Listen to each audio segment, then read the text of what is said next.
RF امواج رادیو فرکانسی است. همین امواج رادیویی که ما باهاش رادیو و تلویزیونمون رو میگیریم، امواجی که در موبایل ما استفاده میشه، امواجی که در وای فای استفاده میشه، اینا همه امواج رادیو فرکانسی هست و هیچ ضرری بر بدن ما ندارن. و فقط کاری که دستگاه RF میکنه، این امواجی که پراکنده در فضا هست رو ما میایم این امواج رو متمرکز میکنیم در نوک یک سوزنی که بهش میگیم پروب RF و یه امواج در واقع که در فضا هست رو اونجا چون متمرکز میشه یه مقدار زیادی انرژی در محیط یک مثلا کره‌ای به قطر 5 میلیمتر ما متمرکز میکنیم.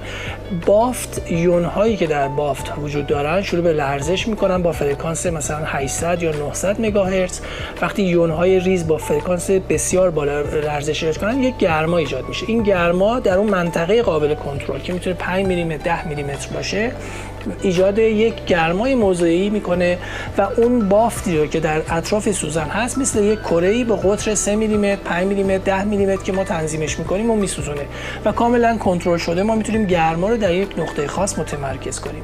هر بافت بدن که چند لحظه در بالای دمای 70 درجه قرار بگیره در واقع سوخته خواهد شد و غیر فعال میشه. حالا اگر یک تومور باشه این تومور از بین میره. هیچ نوع اشعه‌ای در واقع ساطع نمیشه به بدن و با جابجا کردن این سوزن میتونیم این منطقه چند میلیمتری رو بیشتر کنیم در حد چند سانتی متر رو در مثلا یک جلسه 10-20 دقیقه‌ای نیم ساعته ما بسوزونیم.